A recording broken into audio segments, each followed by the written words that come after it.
Welcome into today's podcast, right here at the Cog Hill 40. Peaches wouldn't let Nugget into the canned ham for this episode, so here's Jason and Brooke, and of course the Chicken Master, Marycarl. Johnny Carson didn't have nothing on these folks. What is going on, Cog Squad? This is another episode of the Cogcast podcast coming from you. coming to you from the canned ham at the Cog Hill 40. I couldn't get that out this morning. Man. Whew. Getting too warm for you, isn't it? I have a sweatshirt on, but my sleeves are pulled up. Y'all, I looked at because I'm checking the weather because it's getting time for some stuff with the fruit trees, planting a fruit orchard, starting seeds. So I'm constantly looking at the weather. 81 degrees in about 4 days here. 81 degrees. I'm not 28 complaining. Last night. But the 81 is after the little storm system comes in, Yes, isn't it? but it's not like the next day. It's a few days later. It's not like this. I don't know. We I have don't know, but it is springtime crazy. in February. But I It is guess springtime, February. that will be approaching March by that time. I guess so. I didn't think about that. February's gone by fast. It has. We're halfway through it. Just like, pew, and it's gone. Speaking of going fast, the house. The house Boy, is going fast. The last couple of days have been a whirlwind, y'all. Well, we've had some hiccups, and we've straightened some hiccups out, and now we seem to be rolling. We are rolling. It is crazy. At least I think we are. Before we get to that, because I will forget if I do not mention the stuff that needs to be mentioned. Okay. We got a few announcements. Number one, our new website is live and rolling, and it is awesome. Thank you to Jacqueline and Zach. Y'all did an amazing job on the website. Absolutely love it. I actually can navigate it. And you know what that means? Anybody can navigate it. Anybody can navigate it. If I can navigate. And you know what? What's that? I've actually found my own self using it. For recipes? Not for recipes Okay. yet, but for links. Yes. For people. That's right. For information That's that right. everybody has asked about. I can go there. Everything is there. All right, number one, if you go there, you're going to get a little pop-up that's going to say Join the Cog Squad, and that is our email list. And we're going to do weekly emails to give you updates on everything that's going on around here. We used to do that, but it kind of got Yeah, too much it's at too one much. time. Yeah. We're going to do announcements. Anything that's important, you're going to get an email for. If there's anything going on sale, like Greenstock went on sale for a few days this past week. So anything like that, when new merchandise comes out, because we got new Moody shirts coming out really, really, really, really soon. We're waiting on ours to come in. I always want to look at pre-approve it before we make it public. So ours should be here in the next day or two. And then we'll announce that, and that could be in the email. Hey, look, and y'all could get the email, say, hey, the Moody shirt's here. So that's right. Everything on the email list. So when it comes Recipes, everything. When it comes up, join the Cog Squad. That's what that means. That's our email list, and you will get at least one email a week. We're not going to email you to death, because nobody likes getting an email 2 or 3 times a day.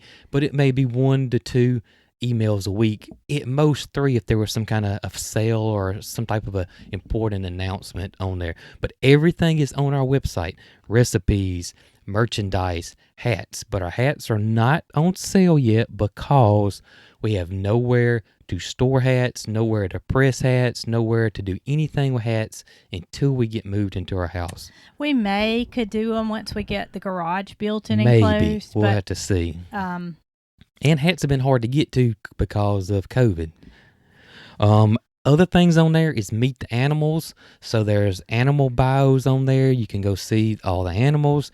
There's a section that's Marycarl's aviary, what's all in her aviary. There's pictures of everything. Well, I would say it's really, really nice. Even if you're not out for any information right now, as far as purchasing anything or looking at shirts, just go to the website and take a quick peek at it and join the Cog Squad and give us your information so we can keep you updated on what's going on here. It is really, really cool. There was one more thing I thought that was on there. We were super proud of it. It is. And the email thing is completely free. Everything on the website is completely free. So don't think you have to pay for anything like that. But for ease of customers' abilities to find information and to get what you need. Get you what you need. Also, links. That was the other thing you mentioned. Yeah. People ask us all the time, hey, what's your butcher box link? Hey, what's your house link? What's your house promo code? What's your green stall promo code? Nobody can remember all that stuff. It is. It gets confusing for us, but all that is on there. It's so easy to navigate. So what is the website? coghillfarm.com. coghillfarm.com. Yes. Hey, that's easy enough. Easy to remember. Cog with a C-O-G. coghillfarm.com. That's right. And then we if the old one was the coghillfarm.com, and we own both of them. So if you go to the old one, it's still going to take you to the new one. So the old one will take you to the new one. The old one will take you to the new one. We own both of those. So somebody was thinking when they built that. Eleanor probably said, Mama and Daddy, y'all might want to. Eleanor's Jacqueline and Zach's precious little daughter, who Marycarl, and we all adore her, but Marycarl has kind of made special friends with her, and she's always looking out for, do you think Eleanor would like this, or sharing ideas together. That's right. Anyway. Also, she just told me today that she was going to add announcements or events, like where we're going to do meetups and speak and all that kind of stuff. That's going to be there on there too. And speaking of, this is another thing I want to make sure everybody knows, because we're getting a lot of questions on this. We will be doing meet and greets and speaking at 3 events this year, and they're all 3 different times and in all 3 different locations. The first one up will be on March the 19th, and that's the Okie Homestead Expo in Pryor, Oklahoma. They have tickets still available. You can order online. It's $20, or you can pay at the gate when you get there for $20. And that's for the last day. That's day 3, and that's the day we are speaking it. So if you're interested in that and you're around that area, that is a Saturday, and we would love to meet you guys there. And that's a big event. That's going to be huge. There's going to be huge. That's a big, huge event. And we're all 3 going. Yes. We had to tidy up our schedule a little bit to make things work with the house build and everything that's going on here, but I think everything is squared away. We will only be there for that one day. That's right. Our original was we're going to stay the whole 3 days, but it's just not possible. The house is kind of not where it was, where we thought it was going to be at that point, so not possible. And I'll put a link to their website so you can go check it out, of all the speakers and workshops and all that's going on there. The next one is Antiques in the Garden at Petals from the Past. That's April 23rd. I didn't write that down on here. And that's in Jemison, Alabama. And that would be a meet and greet with several of the YouTubers, Hoss Tools, and I'm not going to remember everybody, but Hoss Tools, this Tracy at Just Dig It Farm, she's the one that put this thing on and got the ball rolling on this. They'll be there. Wes and Angie from The Naked Hog. Cattywampus, Jason and Lauren. Yes. We are not real familiar with a couple of other ones that'll be there. We're not. But I bet you can find out that information. Yes. What Jason at Petals is wanting, so he can have a head count, so he can make sure there's plenty of restrooms, there's plenty of food, there's plenty of space and parking, and it's completely free. This one is completely free because they do Antiques in the Garden every year, and it's awesome. There's vendors there, crafts, antiques, of course, plus the awesome nursery. Anyways, I was going to say lots and lots of plants that you may be unable to find in other locations. That's right. There'll be live music. There'll be food trucks. Will there be dancing? Could be.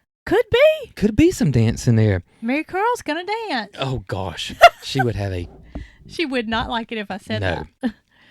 It is completely free, like I said, but they would like for you to register, and I'll put that on the website or in the description below, because they just want to get in a head count of who's all coming, and they could be prepared. They want to be unprepared and not have enough of something. So, gotcha. The next one is the Gulf Coast Homesteader Meetup, and this is in Milton, Florida. Which is, I think, near Panama City. It's kind of like this is where we go for vacation. Most people in this area, we all go to the Panhandle, and that could be Panama City, that could be Pensacola, that could be Gulf Santa Shores. Rosa. They're all kind of close together, but it's in Milton, Florida, and again, workshops. It's a 2-day event. It is workshops. Does that mean we get to take the camper and maybe camp out? Maybe. In October, maybe things will be a little more moved along, and woo, that would be great. Have for us a little nice getaway. little vacation. Yep, it surely would. Moody's going to love the ocean. Mildred might be big enough to swim by then, too. With some floaties. I keep thinking of Peaches on one of those floats. You know what I'm talking about? Look, if Peaches falls off, she's going to sink. Mildred and Moody, they're going to be, they can use their arm. They can paddle. That's so funny. So Peaches is going to have to stay here and hold things down. Oh, my gracious. Moody and Mildred will be going with us. Nugget could go. Because I think can go. Nugget loves to swim. You know what Nugget's going to do? He's going to teach everybody how to swim before they go. He Before will. they go. He'll have swimming lessons out there. Mildred's got pink swimmies, and Moody needs some blue ones. Moody said he already knows how to swim. Oh, okay. He don't need any swimmies. And Moody's no longer a baby because he's lost his baby tooth. He is a juvenile. Is that right? I think so. So is this going to be at... It said it was at a Santa Rosa Fairgrounds, is where it says, in Milton, Florida, is what it says on the website right now. So it's not going to be at the... She reached out to us and said that it may be in Panama City. Okay. But on the website now that she just published, and it shows in Milton, Florida. If that changes, we'll let you guys know. Yeah, it's going to be in that area. But it's all close together. Yeah, it's all close together. And like I said, workshops, vendors, speakers. Daniel Arms is coming to that one with us. Do what? Yep, Daniel's going to be there. And is Lester coming? Food trucks. I don't know. Maybe we ought to talk Lester into coming. I'll go get him if he'll come. You hear that, don't you, Lester? I will go and get him. I will drive. We'll just get Daniel's plane. Yeah, I saw him fly over yesterday. Oh, we're going to get people stirred up. We That's are. an inside joke. It is. I picked on Daniel the other day about him buying an airplane and flying all these places, but he doesn't own an airplane. He doesn't own an airplane that we know of. That we know of. But if he does, he could pick Lester up, and that'd save me a trip. He could. He could save me a trip. He could put a little basket on it, and when he drives by. Oh, me. Y'all must think I had a little something in my coffee this morning, gracious. But I did not. No, we're just being silly. But those were the announcements. I wanted to get that out there and let people know before I forgot. Well, I already forgot. I had some things on my mind, but I totally forgot. Did you? Maybe I'll remember. Maybe you'll remember it. The Back biggest to the thing, house, though. Okay, go ahead. The biggest thing that I could remember is that Marycarl's bathtub has arrived. Marycarl's bathtub has arrived, and it will be in tomorrow's video, so you guys can see it. What? Yeah, I already filmed it. Is she in it? No, she ain't in it. But anyways. I got in mine when I got it. You did get in yours. She could have paid us some love and got in the thing and stretched out long. Oh, me. The shower surround is not here yet. No. But I think it said February 22nd, something like that. It was it did, yeah. Going to be shipped out, so we're not worried about that. Nope. We needed the tub for the drain arrangement. Yes. The plumber, because I think I said it in maybe one of the podcasts, but a plumber usually has a little box. And they concrete around that box, and they put the P-trap in there, and they got several inches. They can move it 6 inches this way or whatever, just in case that the shower tub don't fit exactly right. And this is common with all plumbers. Excuse me. And of course, he's got them in your mom's. He's got the little squares already there. But for ours, we don't want that because we want finished concrete floors.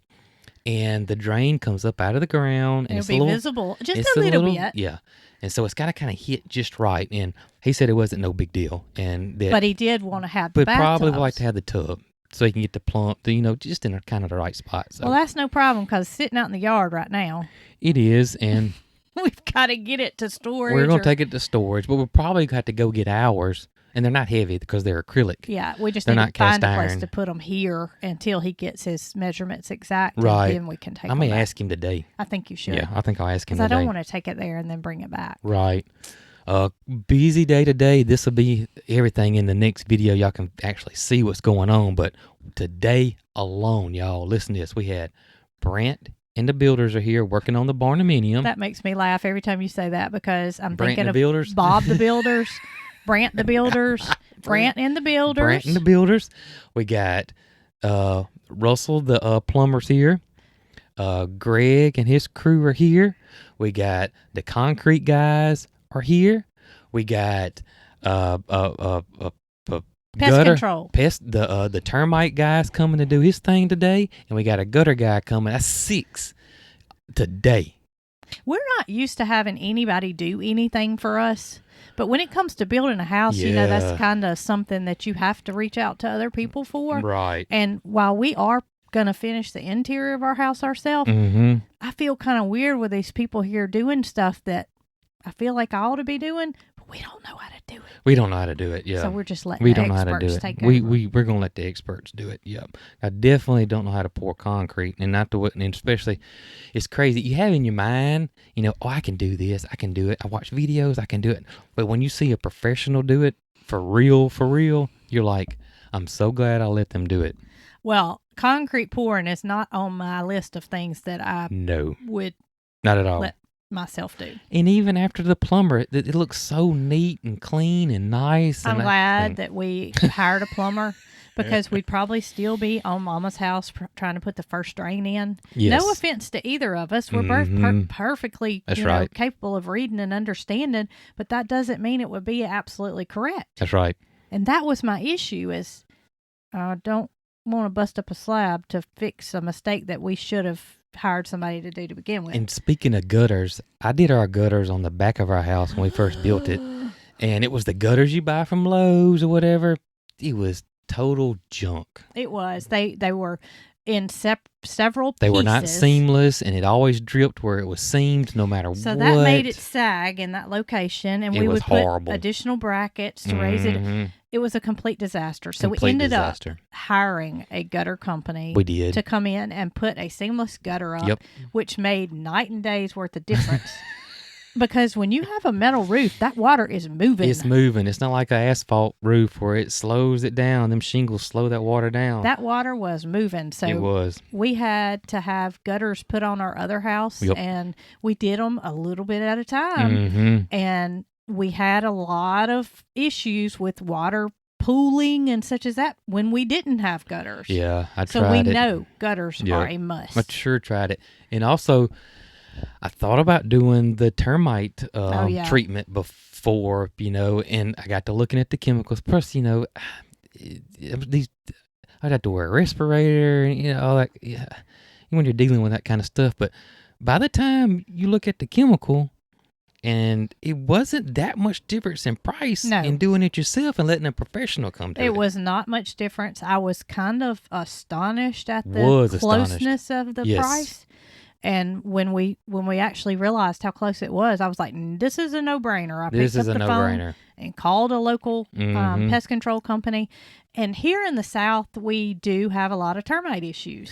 Yeah, we do. And it was just... They come up from the ground. And if you don't pre-treat where your slab is going to be, then they can come up from the ground and get in your house. And without it, we have no way of going back and treating it. That's right. So... I was not aware that you do the termite treatment before concrete's poured. I just thought it was something that came in afterwards. We learned. But we learned that the slab needed to be prepared. Right. But no plastic, no rebar, no anything like that down before the termite control people come and put their treatment down.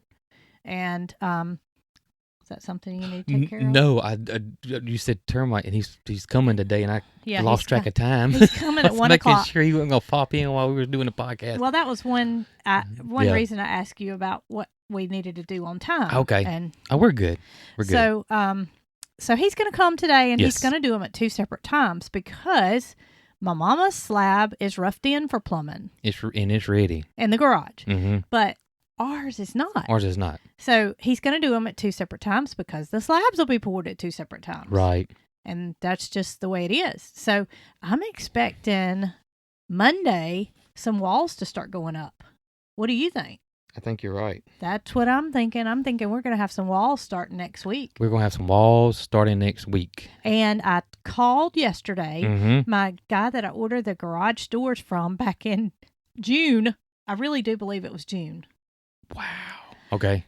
I always hear updates from him. Well, the last update I got from him was that they were going to be here, and it was around January 21st. I had that stuck in my head. Hadn't heard from him. I thought, I may need to give him a call because I haven't called him once. Right. So I called him yesterday and I said, I was just checking on my garage doors. He said, I called you last week. And I said, you did? And he said, yep, I did. Well, service is not always the greatest here. And I did not see where he had called or I would have called him back. He said, I didn't leave you a message because I really didn't have, straight information. I just wanted to give you an update. He said, but now I have information. And I said, what's that? He said, your garage doors have shipped out. Oh, my gracious. How perfect timing is that? He said, they will be here the end of this month. Good. So it may line up where when the garage doors are come in, that they're not going to be in storage long. That's and he can right. Put them on. That's awesome. So he said he was going to come by one day this week and just make sure everything's framed out the way it should be and ready to go. That is awesome news. But look, had I not ordered those garage doors, first I was told that they would be here in October. Right. Which I thought's when we were going to need them. Right. Because we thought we were going to start building before we sold our house or whatever. Right. But, wow, they've been on order for quite some time. So I'm so thrilled to know that we did take care of that ahead of time. Me too. Wow. But one of our questions about our gutters is the guy mentioned to us on the phone that he had been doing a lot of black gutters. White houses with black gutters. And so we've been looking at a lot of pictures. We were going to go with white gutters. And then we saw pictures of white houses with black gutters, and we kind of like those too. But last night, as we started looking, I think both of us were kind of back to square one with the white. I think we're back to the white. And while the black would look good, it's not something I want to go in and change. Right. Gutters are going to be there. That's right. We think that you wouldn't make a bad decision whatsoever if you did white. It would be classic. It would stay. You would never get tired of it. It would never go out of style. You never get tired of it. You'd never say, I wish I hadn't done those black gutters. It's this white gutter. Now, the black gutters, we know it does look good. It does. But we were thinking at some point, would we ever get tired of it? Or would it ever go out of style or something like that? Or would it fade? Or would it fade? That was the other thing. So, and, our house gets full sun. Full sun. Yes. Not that would add to the energy efficiency or lack thereof, but it would add to the fading factor, I'm sure, a little bit quicker than... They're going to get beat down pretty good. I read that most gutters have a 20-year fade warranty. Mm-hmm. But, 20 years, hey, if they fade in 20 years, I'm still going to be sitting in that house. That's right. And they're not going to come back and replace them because they faded, I'm sure. That's right.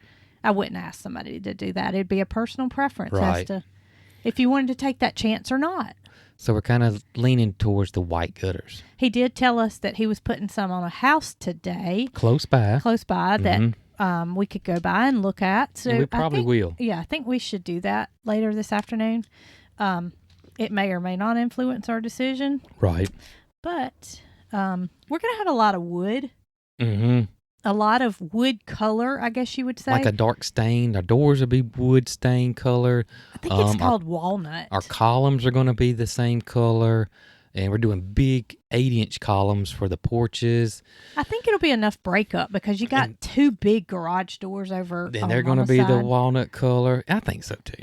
I don't want to make a mistake, and I'm not weighing too much into it, but I want it to be a final decision and not one that I say, I wish I hadn't. I wish I hadn't done it. I can always say I wish I had, but I didn't. Right. But I think it's good. And our trim on our house is going to be white except for around the windows, which will be black. That's correct. Because we didn't want to go to the extra expense of having black windows. We did not. And, I like black windows. I do too. But here's the thing that I don't like about black windows is that some of them are tinted looking. And then when I've seen a lot of houses like this, when they're that tint looking, you can't even tell they're black windows. It looks like one solid pane. I'm sure you have the option to. I guess so. Select your glass coating. I'm UV. sure you're probably right, but almost everyone not everyone, but a lot of them. Probably because they're high-end windows and they allow that UV coating to be a little. So. But besides the fact that they were more expensive, which we didn't want any extra expense, they will fade. And we had one contractor that told me that he did not put them in. Very, very, very, very, very early on. He said because the ones that he had dealt with in the past warped because the heat hits it so hard and it gets so hot that vinyl window would warp and pop out or whatever, and he did not put them in. Well, we're doing... That was way early in the process. We're doing black trim around the windows. Right. And we realized that over time it will fade. But hey, if it's just around the windows, it can be replaced. They're going to be covered. I think all our windows and doors will be covered. So we're going to build something to cover it. I think so. Or get somebody to build something to cover it. We'll see. Maybe on down the road. Maybe get Brant and the Builders. Brant and the Builders. That's what he should rename his company. Brant and the Builders. Or Brant and the Boys. Oh, Brant and the Boys. B&B. Brant and the Builders. That's so funny. It is funny. But Brant's doing an awesome job. He is doing an awesome job. You don't have any problems with him or his workers laid up. Nope. I mean, they are always working. He's here when he says he's here. No babysitting required. Ton of communication. He sends me text all the time. He wants to know. Calls me. Yeah, so yes, good. If everything's squared away. What did he even ask you last night? Oh, did we decide if we want to stress cracks in the concrete? Yeah, the joints in the concrete. And that really doesn't even pertain to him. Doesn't even pertain to him. He was keeping up with contact and... That's exactly right. Couldn't ask for more. Nope. Doing a good job. Doing an Plumber's doing an awesome job too. He is. He's doing a really good job too. So far, everybody, knock on wood, we've had really no issues. Greg's the only one we got to babysit. Lo and behold, gotta stay on top of Greg now. Greg is. I usually wake up to hearing Greg outside he's usually working. The first one. He gets here between 7 and 7:15. It seems like every morning. Greg's a hard-working man. I tell you. He's the last one to leave. He sure is. He's the last one to leave. But also he does live right down the road too, so that does. Brant does too, and so does Russell. Oh, I forgot that Russell does. Well, I guess Brant lives the furthest away. Yeah, he does. He does. He lives in Stanton, which is a little country town down the road. That's right. Are you going to add any drone footage of the pond in the video tomorrow? I think you should. Okay, I will. I think if you can, I think you should because... And I plan on doing a video strictly on the pond since I talked to Greg and got an idea what's going on. I didn't want to do a video and say, but now I got a handle on what all he's doing over there. So. Okay, so I answered a question for a gentleman that left a comment on YouTube on a video. And he said, I've been following y'all for a while. He said, but... I don't know about other viewers, but I kind of don't want to see the animals being fed when your house is being built. Well, that was on Monday's video. I responded back and I said, I'm sorry that you feel that way, but our builders do not work on the weekend. That's right. So your Monday video is from filming Saturday and Sunday, either or, both days, whatever we've got going on, which no builders are here during that time. That's right. So I'm thinking the pond update video would be awesome for Monday. Okay. Because... the work will already be done. That's right. And that way, he wasn't complaining. I didn't take it as that way. Right. He just was thinking you would think you'd be putting out house building videos since you're building a house. You don't have workers on the weekend, nothing's happening. Right. Or there was a period there where a week didn't have anything. The metal hadn't. That's right. So I mean, there was nothing happening. I still have to put out content, so that's what I do. Yeah, and I told him, I said, I'm sorry that you feel that way, but the workers do not work on the weekend, and that's just the way it is. They have to have off time. I got you. Or wasn't that the fact that I feed the animals in the building videos? Was it? No. Okay. It wasn't that. It was just the video did not contain any building. Oh, okay. And we didn't have content, so we couldn't, Right. So, and I don't get bent out of shape about people saying things. I respect everything everybody writes. Right. But I wanted to address that and say why sometimes we don't have videos with house build in it. It's not because we don't want to. Right. Because heavens to Betsy, we want that house to be up faster than any of y'all do. That's right. And the more work they can accomplish, the more we want to show y'all and get in that sucker. That's right. And too, if we did house building videos without the animals in it, we'd have people saying, well, we don't want to see all the house. We want to see some animals. That's right. Well, that's what we were built on. Well, that is what we built on. And that's why we straddle that fence. We try to please the people that love the animals, that are so connected to the animals, because that is our channel. Right. We just happen to be building a house right now. And how would we build a house and not include our followers? That's right. But you know what Marycarl asked me yesterday? What's that? Since concrete is so near, does that mean I can roller skate? She when did the slab say gets that. poured? She did. She loves this roller skate. That child loves to roller skate. skate. And we had nowhere for her to do it at the old farm. She did it in the house, y'all. And we would move the tables, and she would just she'd go from the front of the house, and it was difficult, but she did it. It was pure enjoyment to her. She did it, and she's been without the ability to roller skate here, and we told her that when the slab got poured she could roller skate, so she's looking forward. She's gonna be in hog heaven. I can tell you. She might create some little stripes on the slab where it don't matter. But she'll be in hog heaven. I think her question was more so, is it going to damage the concrete? No. And that's one thing we love about having the exposed concrete floors. You can't mess them up. You can't mess them up. You can't mess them up. I am not going to be finicky about my floors. I read a message board this morning, and it was that these people wanted to do concrete floors, stain. We're not staining ours though, and there's so much. That's like a touchy subject. It seems like, because there's like half the crowd hates them or says don't do it, and another half the crowd absolutely loves theirs because. And there's pros and cons to both. And there's pros and cons to everything. And my thing, because the thing is that it's hard on your joints and legs. But we had tile in our other house. It doesn't make much difference, does it? Is there a difference between tile and concrete? I don't know. Most people have tile in their kitchens. Is there a difference between tile and concrete?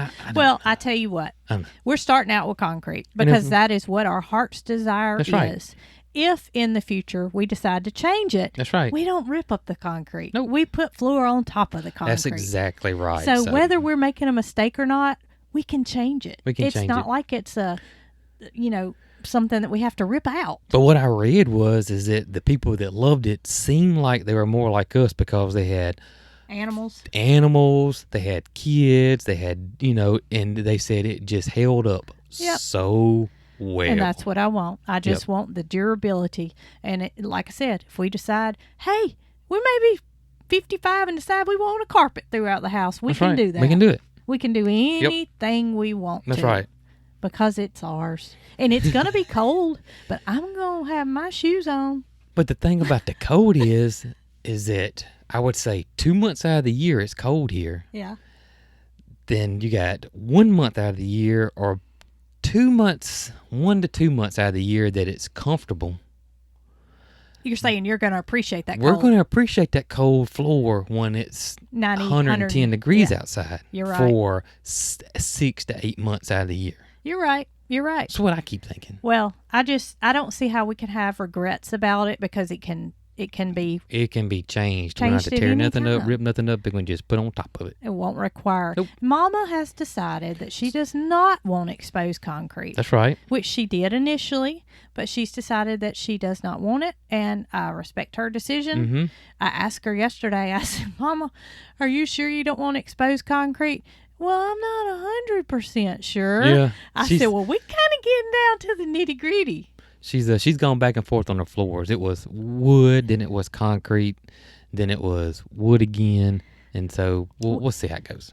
She can wait. Yep. She can wait. The spray foam guy came Saturday. Yes. And you were not here, so I spoke with him, and he told me, he said, you're going to regret not staining that concrete.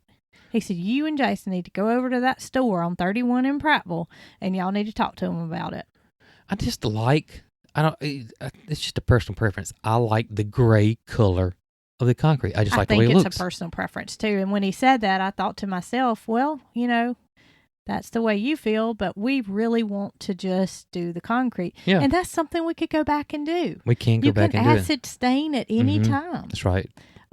So, if we might decide we want a red room and a blue room and a green room, and we can stain them all different colors. We can do whatever we want. I do think we want to do a matte finish, not the shining. I'm fine with whatever. I like the matte finish, and just roll with it. That's right. Yep. See how it goes. Well, I'm excited to see the concrete be poured and feel like we're one step closer, even if it is Mama's. That's right. First.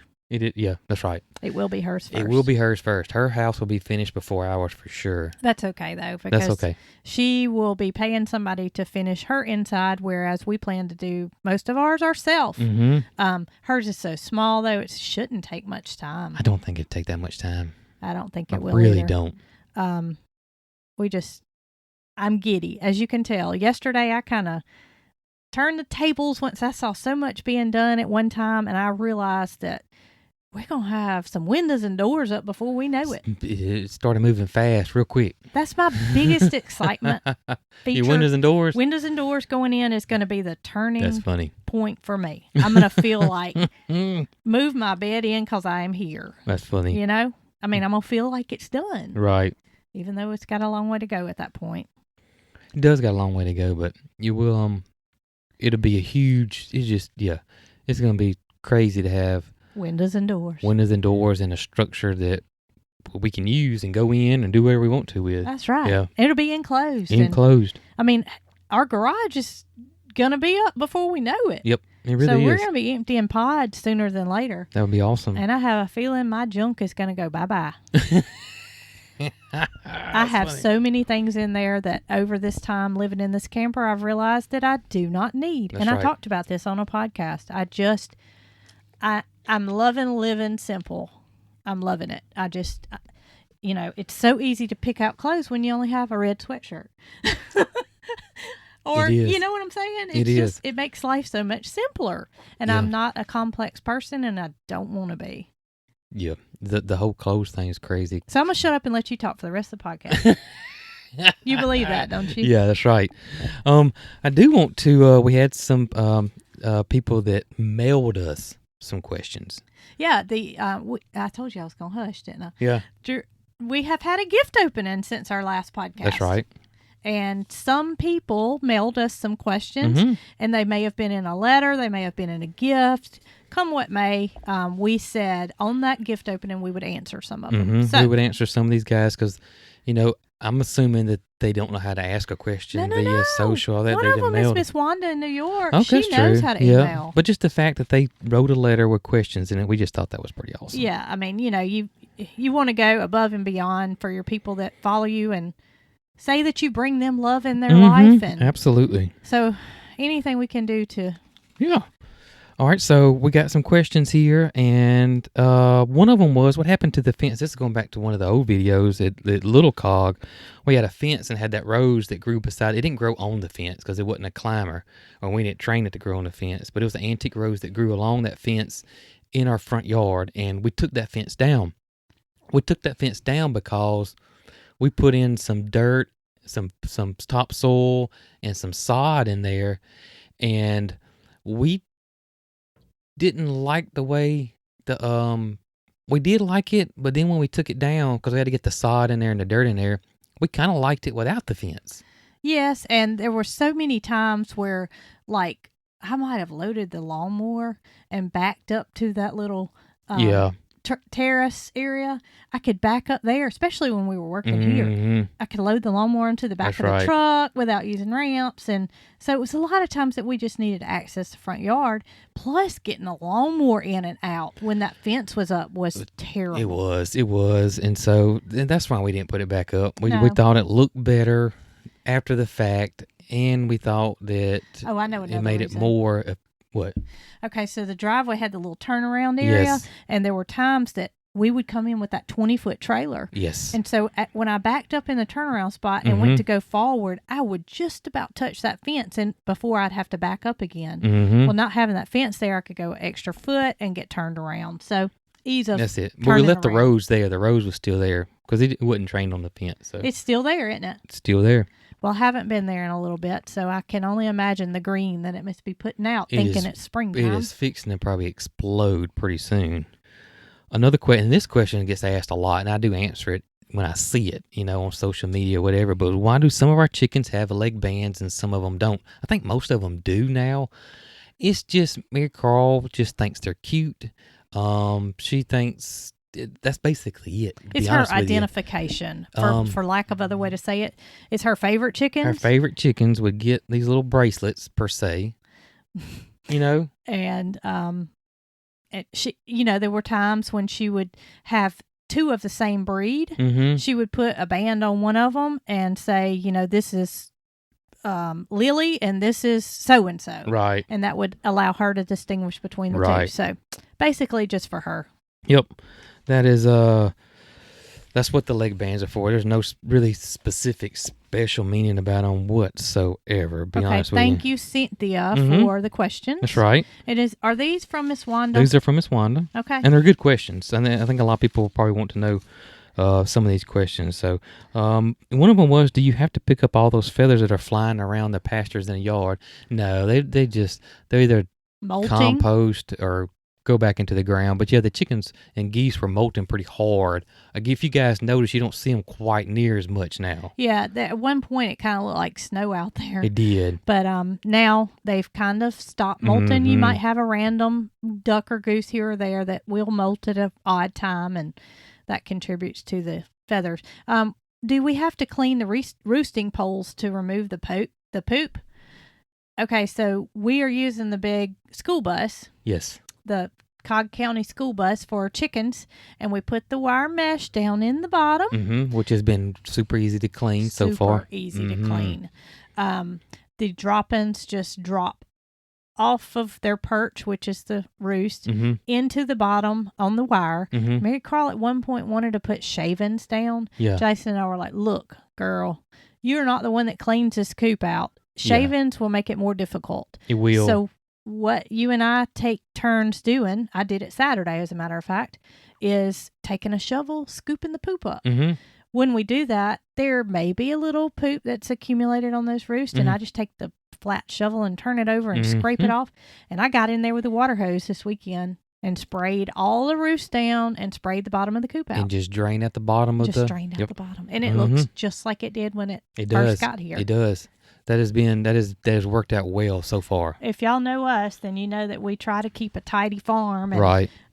You may see junk laying here or there, but as far as our animal care is taken care of, then all the time, everybody has clean water, clean bowls, clean coop, clean feed, clean everything. And that's part of having a healthy farm. Yeah, it is. Maintaining that cleanliness. Keeping it clean. And that, I can't stress that enough, how much we've enjoyed that. It's not mesh. What was it called? Expanded metal. Expanded metal. It's not wire mesh like you think. It's thick, it's wide, doesn't hurt the chicken's feet, and it's been awesome. It has. We didn't really know how it would work out when we put it down. We didn't. We thought it would be a good, and we thought all the poop would fall through mostly. It doesn't all fall through. However, it doesn't leave that big of a mess. Right. And being able to have the ability to squirt it out with a water hose is a game changer. I'm telling you, when I got all of it up and I squirted it out with a water hose, it looked like it did the day when we put it down. Yeah, it looks great. It looks really, really good. I like to be able to squirt the poop off the walls that sometimes, I know that sounds gross, but I just want to keep a clean coop. That's right. And we don't do it like once a week. No, I'm talking about the water hose part. Right. We do get the feces up quite frequently, but that spraying down with the water hose is probably once every 3 months or so. And that's just to get the little bit of left behind that the shovel couldn't take care of. That's right. Another one that was asked is when we do expand Moody's pasture, we're going to put large poles to secure the corners. And we do have large poles in ours now. You probably can't see. Probably don't see it that much, but we're definitely going to do a total different fencing with Moody. Probably do different poles. We'll probably use the T-post, but every so often we'll put a wooden post in instead of just doing all T-post all the way down the line. And we're going to figure out the best type of fencing. We've had some ranchers reach out to us. The fencing we got now is not for a cow by all means. And we had no idea when we put that fencing up that we would have not one but two cows. I mean, that was not in the cards whatsoever, but you know how life happens. And we had to get a fence up for goats. That's right. And Moody happened. And Mildred happened. I mean, we could have turned Mildred down, but we feel like, for the long haul, Moody and Mildred will be happy together. And hey, you know what a question is that I see from time to time? What's that? They think Moody and Mildred will have babies. No, he's fixed. Moody is a steer, which means he's been castrated. He has been fixed, yes. So there will be no Moody. No babies. Moody Mildred babies. That's right. Although that would be precious. Wouldn't it be precious? Oh, my goodness. What would we name it? This... M&M. What would we name it? I know. It's got to be an M name, though. Oh, me. I don't know what we would name it. But I guess it would depend on if it's a boy or girl for sure. If it was a boy, it'd be Mr. T. We'll start with it. Oh, M. I got you. This question's probably been wondered by people, but when do we feed our dogs? Who dogs? Got our dogs. I mean, like little dogs or big dogs? That's what I was fixing to say. We got really two sets of dogs. We got the little dogs that kind of stay inside, and then we have the outside dogs, which are, the Great Pyrenees, the livestock dogs, and those. And your mom's got one that stays inside, Jewel, who's a blue heeler. But for the most part, the outside dogs, your mom has always, but she enjoys them, and then she's the one, she has kind of taken over of feeding the outside larger dogs. It's always been that way. Even when we had Lulu, the Great Pyrenees, Lulu would lay on Mama's porch at night, and because she guarded the farm, obviously, right. Mama started feeding with Lulu, and then came Bear. So she started. We told her, Mama, we're gonna feed Bear, and we're gonna take. Well, slowly but surely, she progressed into feeding Bear too. She loves them like they're her children, and she feeds them. So she takes care of all the big dogs. Now we take care of the little dogs, and the little dogs are fed inside the camper. They got feed all the time. They got feed all the time. So, but for the most part, the big dogs get fed at night. Yeah. At night, and they're fed. They're taken care of. I can assure you. I can promise you. They can. They get fancy dog food. They do. Dry and wet. Canned. They get fancy dog food. They do. You don't see a skinny dog around here, I can tell you. Different than what Jason and I would feed them. Not to say we don't take care of our dogs, but a little more than what we would do. Right. How about that? It's funny. Are we gonna get another Great Pyrenees? Not until something were to happen to one of our other ones. But Mama and I were talking just this week. I was at her house, and she was fixing dogs' food, which is the routine nightly chore for her. Right. Well, I don't say chore.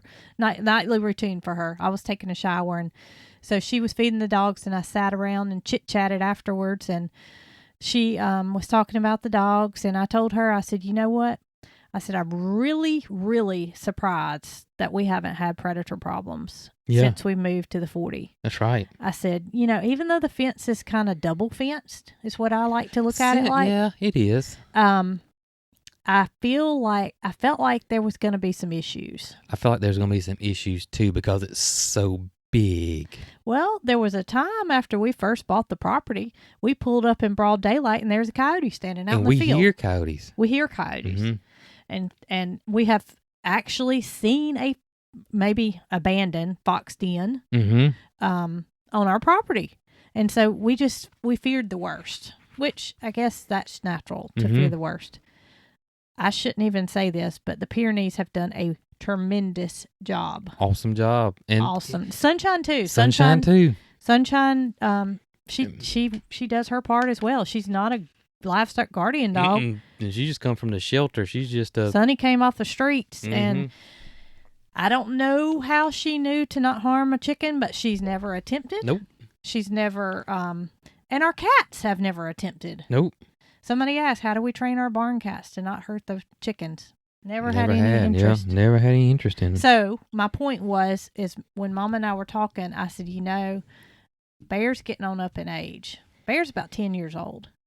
And I said, while I don't want anything to happen to him, it's inevitable that he's not going to live forever. Right. And I told her, I said, we'll have to have another dog if something happens to him. And she said, oh, I know. She said, those dogs, they run and bark and do their job all night long. Yeah, they do. So, if something happens, hopefully it doesn't happen to Foxy first, but who knows? Right. If we need to. For sure. Definitely need to. And we'll probably get an Anatolian next time. And we've discussed this probably 15, 20 times, but the Anatolian Shepherd is another livestock guardian dog besides the Great Pyrenees. and they just got shorter hair. Mama said, I'm going to tell you right now, you're going to have a problem with Foxy. And I said, why? And she said, because Foxy's so dominant. And she is. Foxy's a very jealous dog. She's very jealous dog. And she also, even though she's small, she kind of likes to be in charge. Yeah. And you can tell that. Right. But I think if we bring a dog in from a puppy, I think that fine. They will establish their position. Yeah, I agree. And some of y'all may say you need to go ahead and do it because Bear's getting up in age. We're not in a position right now to have a puppy. Nope, not at all. So if something were to happen to him, we probably would have to wait just a minute, you know, because we just will know when the time is right. Right, we will. And it's not right now. That's right. How often do you have to pick up the cow patties in Moody? We try to do it weekly if we can. Well, I told y'all about our last experience. Yeah. Weekly. We try to do it weekly. Sometimes we can't do it weekly, but for the most part, we try to do it every week. And I will say this. We had a pile over there. It was one of the first little piles that we started to compost in. And that entire pile from top to bottom, and it wasn't very tall, was it? A couple of foot, if that, was slap full of earthworms. Slap full of earthworms, y'all. And then where we had the chicken manure, we looked through it, and there weren't any worms. No earthworms. But there's a big difference, and if you guys don't know this, huge difference between chicken manure, which is hot, and cow manure. And main thing is that chickens, when they go, they do both at the same time. They do number 1 and number 2 at the same time. So you have that, and that's high phosphorus all in it, so it can burn. Cows don't. Cows just going to do number 2. They're going to do number 2. But chickens don't. They do both. And so that's why chicken manure, to me, is not as good as cow manure. And the thing about cow manure is you can, basically, the way I look at it is cow manure can be mixed in. You can put it in the hole when you plant your plant, and it's perfectly fine. Chicken manure is the top dressing. You kind of use it like fertilizer. You just going to top dress the top of it, and especially do it before it rains because it could burn your plants. Do we ever bathe the goats? No. Goats absolutely hate water. And when I mean hate it, they hate it for the most part. I'm sure there's some goats that are an exception to the rule. We don't have them. But goats do not like water. They're just petrified of it. They drink it and that's it. That's it. I don't know what people that show goats do. I think they just shave them. If it starts to rain, you can find our goats seeking shelter faster than anything on the farm. Faster. They act like they're going to melt. That's right. This question's been asked a lot, and that's about our wash stations. Are we going to build those wash stations back? Yes, and we're going to do 2 of them in 2 separate locations. But yeah, we really had a perfect spot right now because there's just so much going on, and just, what we're doing now is suffice. It's not like it's that big of a deal. I'm not complaining. Yeah, but eventually we will. We brought both big stainless steel sinks from the original Cog here at the 40. We got them stored over there by the barn. And so, matter of fact, I think we got an extra one that was in the barn. We do. So we got 3 of those steel sinks. So I'd like for one of them to be at the barn. Yeah, I think so too. And then one in the flower garden. Yes. And then one in the chicken facility. Area. Yep, I agree.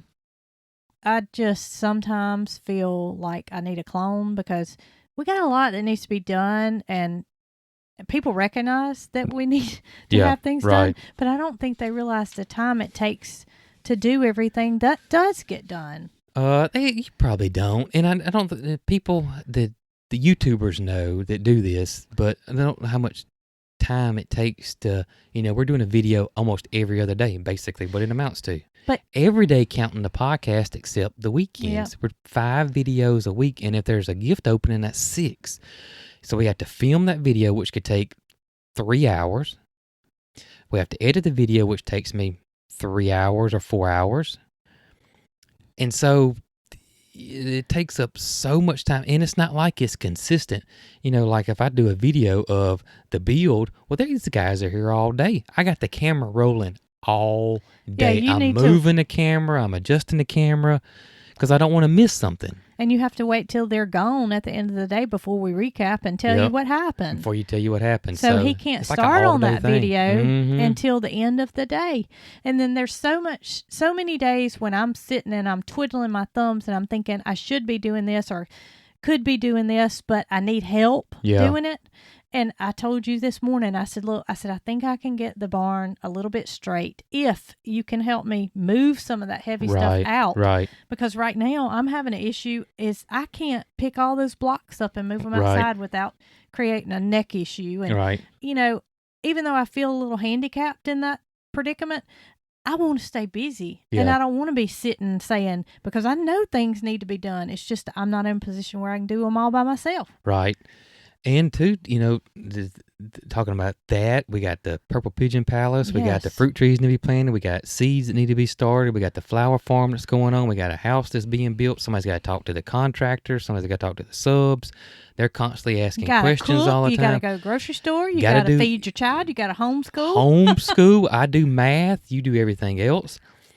And on top of that, there's stuff that behind the scenes like, I have to do the paperwork every day. We got receipts. You know, this is a business, so there's tax stuff that's got to, you know, that kind of thing. I'm working with the website people, making sure that's running well. You know, we're answering questions and emails and messages. So, yeah, I tell you this all the time. I'm way busier now than I was when I was working a full-time job. Way busier. I said to myself, and I may have even said this out loud, nobody was around me. But yesterday I said to myself, I said, what would have happened if we had moved to this farm and you were commuting back and forth to work? It'd been tough. You know, I was beating myself up for not being able to do a lot of things that takes two people. Right. And I said to myself, I said, be thankful for what you do have. Yeah. Because if you were going back and forth to work and I had to wait until 6:30 for you to get home and you had to edit a video, I would never see your face, first of all. Probably had to drop down to one video a week. That's probably what we'd end up doing. Yep. I'd probably have to hire me some help. Because I'm telling you, I mean, Marycarl can do some, but you know what I mean. It's just some work is a man's work, and I cannot do it. And speaking of Marycarl, you know, we all have certain chores. I do Moody and the boys, and then I'll usually feed Nugget and the geese. And then you're doing Mildred and the girl goats and Peaches. Marycarl is taking care of the bantams. She's taking care of the pigeons, and she's taking care of the call ducks and the ducks. And she's bottle feeding. And then she's hand feeding the baby pigeons in the room. And she's got those birds hers in her room that she takes care of. So she's doing all that. Everybody's stretched out. And so then what happens is that whoever gets through first will feed the chickens, which the chickens have feed. I usually fill the feeders up. We got two 50-pound feeders, so they stay. Thank goodness. Thank goodness for those. But throwing the scratch out and paying them some attention, and then going checking on Tiny Tim, which I have personally pushed Marycarl out of the way of because I love Tiny Tim to death, and he's my buddy. So she's got now where she knows Daddy's going to go in there and talk to Tiny Tim for 30 minutes and go play with him. that, you know, that she doesn't do Tiny Tim chores like she did. I'm doing Tiny because he's your man. He's my man. We could get him to learn to ride on Moody's back. Ooh, maybe I could. And then Tiny Tim can go to the beach. That's right. But we all do. We can take Tiny Tim with us. Because when Moody's swimming in the ocean, Tiny Tim will be up out of the water level. That's right. That's right. That's funny. Speaking of Marycarl feeding her pigeons. Yes. Speaking of Marycarl feeding her pigeons, Marycarl is going to bring her pigeons over, and y'all are going to have a one-on-one pigeon teaching session coming up in just a second. We'll bring Marycarl in here, and then let Marycarl go over her pigeons. These babies are not babies anymore. God, they grew fast. They did. Last week, no feathers. This week, almost fully feathered. Well, you know what they say. What's that? Babies don't keep. They don't keep. Babies don't keep. We know that for sure. But one more thing. What's that? A lot of questions have been, are our goats bred? Oh, we don't know. The goats are pregnant for 5 months. Yeah. So we're looking at the end of April. If they're bred. If they're bred. We don't pregnancy test them all. Well, we just don't. The only sure way to pregnancy test them is to have an ultrasound. The little kits you get from my friend Courtney at Life on Bigger Road, who's a goat guru. She said it's hit or miss with those type of tests. If you don't get an ultrasound, and I don't think we got anybody around here that would drive over here and give our goats an ultrasound, to be honest with you. But the Weed 'em and Reap, boy, she's got people spoiled when it comes to goats and stuff, because her vet comes over there and does what she needs to do and has. Matter of fact, I think at one time, she was talking about buying her own ultrasound machine. But well, it's kind of a surprise here. It is. It really is. When it gets close to time, you can start seeing their udder fill up. We're not there yet. Right. We don't. I mean, I guess we could take some guesses, but it's not going to be accurate. Right. So, I hope we have at least one Nubian baby. Yeah, I would love to have a Nubian baby. I just am. Not to say that I don't love Bootsy and Bo Peep. Right. And Topper being the daddy to those. Right. But those little precious Nubians with those humongous ears have to be They're cute babies. They are. They're cute babies. They so really are. I just wanted to throw that out there that we don't have any way to know that our goats are pregnant or not. We don't. So y'all just hang out. It'll be a surprise. That's right. Big I'm surprise. going to get out of here, and I'm going to let Marycarl come in. And she's going to show y'all these babies that don't keep. That's right. And y'all, I hope y'all enjoy. I think they will. Okay. All right, so Marycarl has brought in 2 babies. If you follow us on our videos, you saw her feeding these guys, and that was last week, and they didn't have very many feathers at all. Yeah. Now you can see they are fully feathered out just about. They've got to get a few more feathers on their neck. Mm-hmm. These are your Fantail pigeons. Yes. Can you hold one up, or they'll let them see? We got them high on a little thing here so you guys can see them a little bit. My camera won't go down any further without falling over, so yeah, it's kind of tight in here. It is tight in here. I had to mark them with little colored rings because I got to where I didn't know which one was which, and I was scared I was going to feed them twice. And feed the same one twice?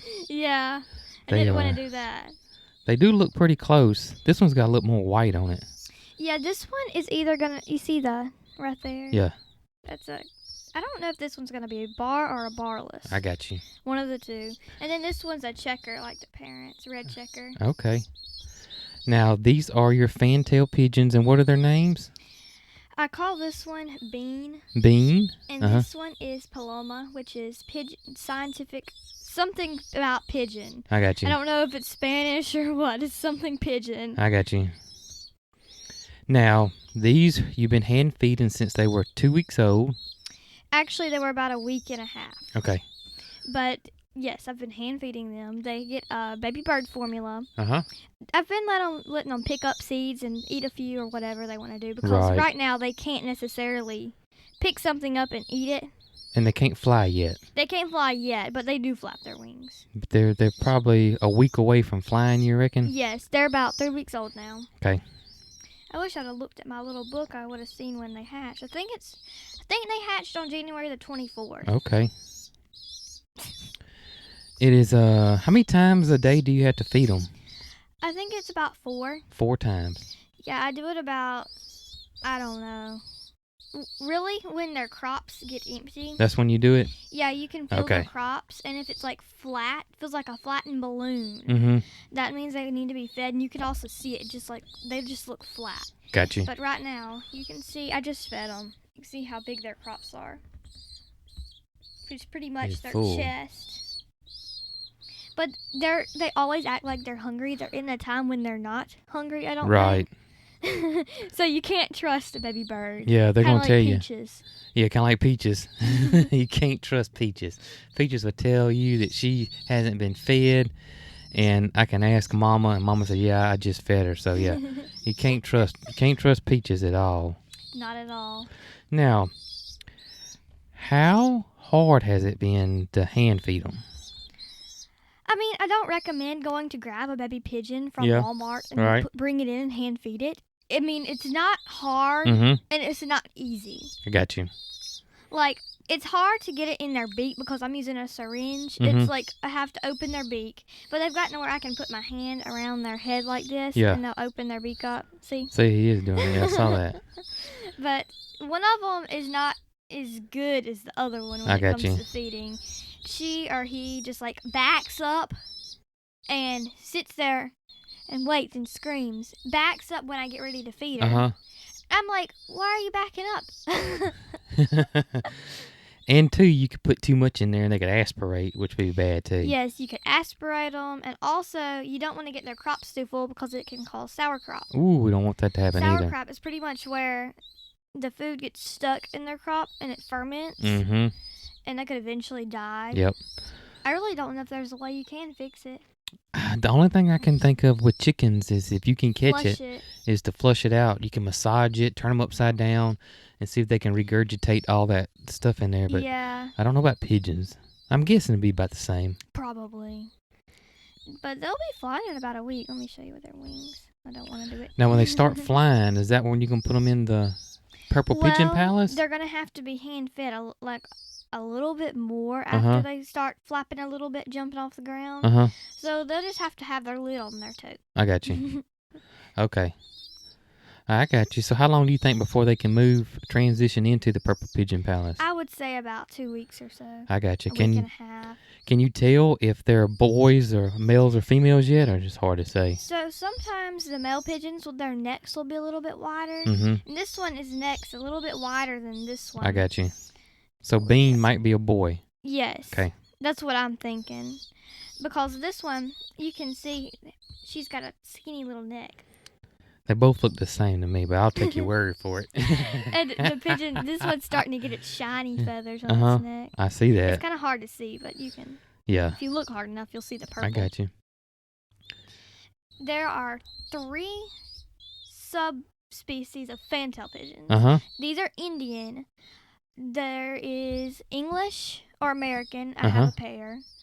There is Thai. They kind of almost look like the same as the American, just a little bit not like as far back. The Indians, they just look like a regular pigeon shape with a fantail. Right. They remind me of tiny turkeys. I got That's you. really what they look like with feathered feet. And that's why they're called fantails. That's what these guys look like. See that their tail fans like a turkey. They can't They have feathers on their feet too, right? Yes, feathers on their feet. Indians do. The other ones don't. Okay, got you. They can't unfan their tail like a peacock or a turkey. It stays out all the time. Like they can lift it up or down, but it stays fanned out. Oh, okay. Most pigeons, like regular wild feral pigeons, homers, king pigeons, and stuff like that, they only have about 12 to 14 tail feathers. And fantails have up to 40. Wow. 30 to 40. So that's a lot more than a regular one. It is. I like this little one's white tail feather. See them in the middle? Wow. I did read something about them that I was not very surprised about. That they aren't good parents. They aren't good parents. I mean, that's why they're in the camper. Yeah. They didn't. I mean, they were to the age where they didn't have to be sat on all the time. Right. But they were just weird parents. They just like walk around, look at the babies, walk back away, go sit on their perch. If it had been summertime, you probably wouldn't have to. Yeah, they would still be out. They would have been out there. Yeah. Now Fanny has laid another egg. Yeah. I think I had to take it from her because. Yeah, we don't want to get a huge population of these pigeons. They multiply like rats, I would say. They're kind of like Muscovies. And I guess that's why like pigeons are all over your cities and stuff. They. Yeah. But, you don't ever see baby pigeons. No, you really don't ever see baby pigeons. But that's because they're so good at camouflaging. They hide their nests like a Muscovy. Really well. Yes. They're very, very similar to the Muscovy. And some duck. pigeons, when they get older, their noses get knotted. Oh, like really? The Muscovies. Really? Yes. I didn't know that. It's very common in homers. Like, they'll get the clumpy-looking nose as they get older. Huh. And pigeons, they can sometimes live up to 20. Really? Surprisingly, yes. Wow. And to be such a small bird, you really wouldn't think that. Yeah. But then again, like Quaker parrots can live up to be 40. Really? That's one of the oldest ones, is around 40. And that's what Mondu is. Mm-hmm. Man. But when you get a bird, you sign up for a long You do sign up for a long time. Now, so you said you're starting to feed these guys seed. Well, some seeds. I give them a little bowl and I let them pick them up from them. So they're just getting used to pecking. I got you. And whatever. Now, what do we normally feed our pigeons? The adults or the babies? The adults. When they get big, what will they eat? It's a seed. I used Purina, I think. I don't know if it's Purina or Neutrina. It's something like that. Okay. And I mixed the pellets with I can't remember what brand it is. It's just pigeon seeds. Okay. And the pellets, they're nothing but a supplement, so they're pretty much like instead of using minerals, you can use pellets. Oh, okay. And we mix the pellets up with the seeds, and you got a seed mix it's a pigeon seed mix, yeah. And I just give them a little bit of chicken grit because I just put it on a little block and they eat it as they please. Okay. And the grit goes into their gizzard and allows them to chew their food up. Yeah, because birds don't have teeth. And so that's what grinds their food up. Parrots, they do use their beak to crack the food up. But still, they don't really. Most birds cannot crack food, just parrots. Wow. And they look a lot like a dove. Pigeons and doves are actually the same species. It's just no difference than chicken breeds. Like, for example, a Rhode Island Red versus a Silky. That's no different than a mourning dove versus a pigeon.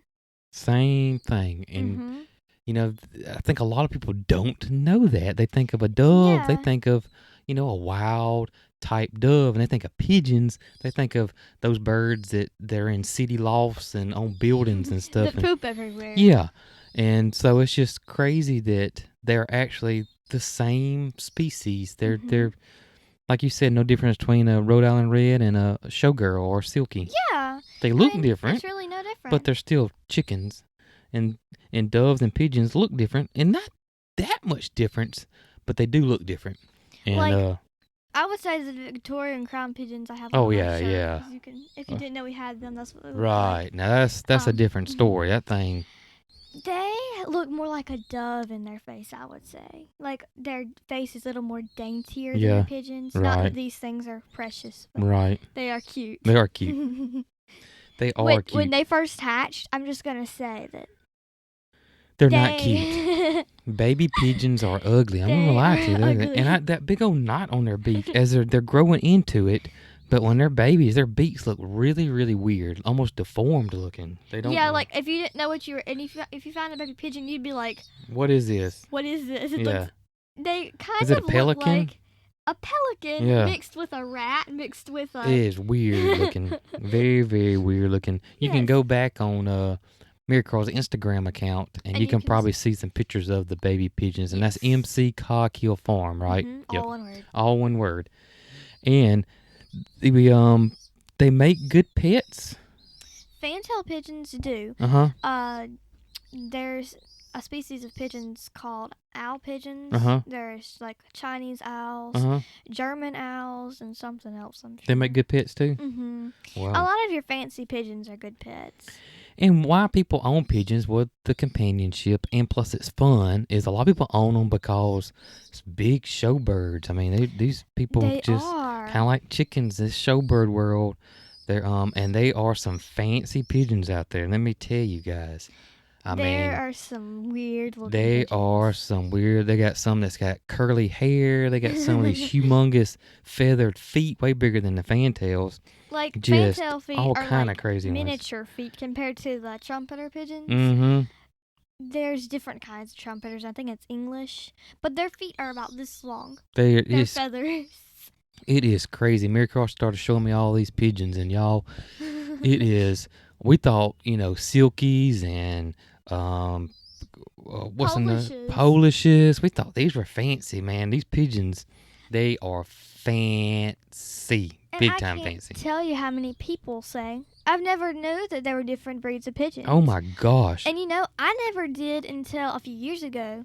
I really learned about it when we went to one of our little local chicken shows, and there were a few little Fantails in a cage, just at the front of the chicken show. They weren't for sale or anything; they just had them.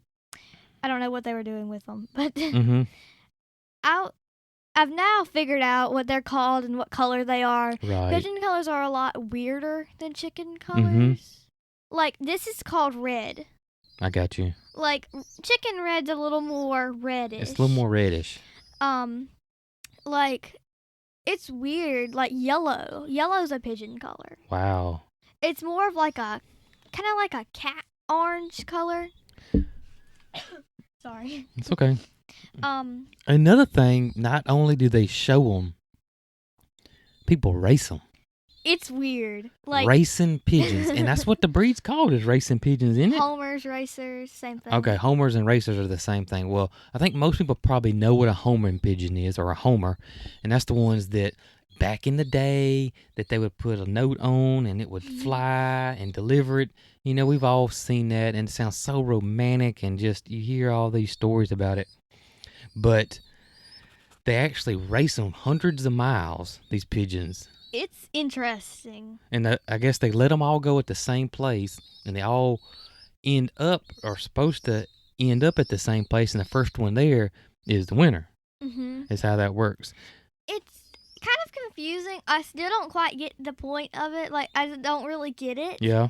But still, it's interesting. I guess it's no different than a race car or horses or... Except pigeons. Except that you're just doing pigeons. Another one is, there's another breed of pigeon. This one, it's still... I don't know how it evolved like this. I don't understand it. But it's called a roller pigeon, and it flips. I don't get it either. And it's like it has to. I mean, it just, when it flies, it just floop and does a backflip and keeps going. It's so weird. And like what people do is they hold them like this, and they turn them upside down, and they just roll on the ground. Yeah. And I'm like... And those are called rolling pigeons? Rollers. And rollers. I don't know if tumblers do it or not. So okay. I have to say that in the comments if tumblers do like rollers or what. But they have like competitions with those guys too, don't they? I think so. Like who can do the biggest or prettiest, but it's crazy. The world of pigeons it's fascinating, and it is. You could go in a rabbit hole with pigeons, and it is crazy. It's absolutely crazy, but they've been a lot of fun. Yeah, just look up pigeon breeds and it'll come up. Yeah, look up pigeon breeds. On the next podcast, I think I'll bring the baby powder. Okay, cool. I had to pull a baby powder. Powder pigeons are neat. Their crop inflates. Yeah, like a balloon, their chest. And they blow it up super huge, like 3 times the size that they are, it seems like. And they lean way back. They kind of look like Indian runners with a really big chest. When they lean back, they do, don't they? Yes. Yeah. I have one named Dainty, and I have one that I call Big Daddy Powder. He's big. I mean, they can't even see because their chest blows up so big. They can't. They have to turn their body sideways to see because they can't see over their inflated crop. I'm surprised these things haven't pooped yet. Not yet. That's good. They usually poop about every 5 minutes. I'm gonna eat the bowl. Well, they know they're on the podcast. They're not gonna. They're not gonna be bad for the podcast. Well, Marycarl, one more thing. Yeah. I I'm talk sorry. About these facts I have. Okay. All domesticated pigeons originated from rock doves. Rock doves. I think that they're just about the same as a feral pigeon. I got you. They look like they're the blue bar average pigeon color, and they're called doves. So it's really not really much of a difference. Okay. Fantail pigeons, they originate from India. I said India. I don't know where I put it. Oh, wait, no, that's not it. Most likely originated in India, China, Pakistan, or Spain. Somewhere in that area, just depending on what subspecies there is. I got you. They're good in all climates. They're good in all climates. Yeah, I don't think because you got pigeons in New York City everywhere, and it gets cold up there, and then you got them in India and Asia where it probably stays hot and humid. Yeah. So yeah, I can see that. The thing about some pigeons is they have to be heated. Like some of them. Right. But some don't. Like, for example, Fantails. Fantails are quite a hardy breed. Got you. Just, they aren't very good parents. There's a fly. They see the fly. You see them turn their head? That's crazy. I really didn't think they could see very good yet because their eyes are still They saw that. They both kept looking up, and I couldn't figure out what it was. And there's a little fly crawling up there. Wow. On the clouds. Y'all go catch it. Look at them. Oh, man.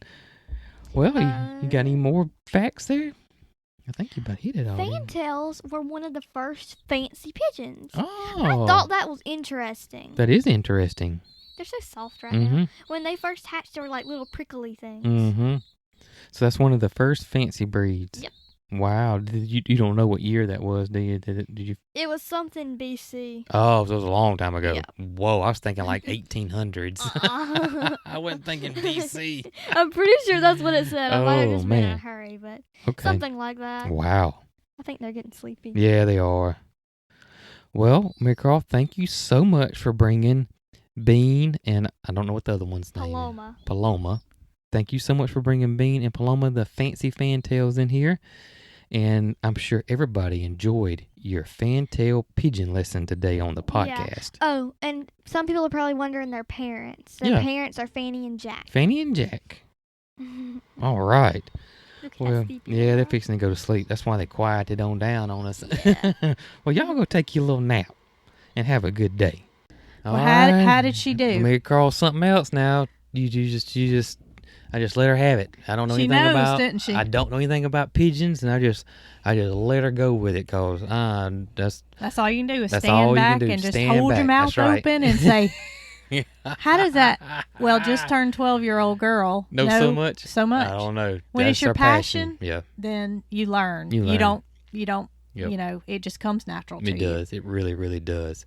Well, guys, I hope you enjoyed this episode of the Cogcast podcast. And as always, we'll catch you on the next one. Y'all be good. Well, it's another one in the books for the Cog Hill 40. Join us again next week for our next edition of the Cog Hill podcast.